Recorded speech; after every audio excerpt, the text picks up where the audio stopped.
কোমর পাড়ার গরুর গাড়ি, বোঝাই করা কলসি হাঁড়ি, গাড়ি চালাই বংশী বদন, সঙ্গে যে যাই ভাগ্নে মদন।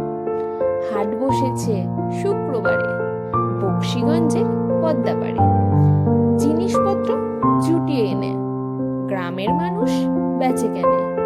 উচ্ছে বেগুন পটল মূলো, বেতের বোনা ধামাগুলো, সর্ষে ছোলা ময়দা আটা, শীতের র্যাপার নকশা কাটা, ঝাঁঝরি করা পেরি হাতা, শহর থেকে সস্তা ছাতা, কলসি ভরা এখো গুড়ে, মাছি যত মেড়াই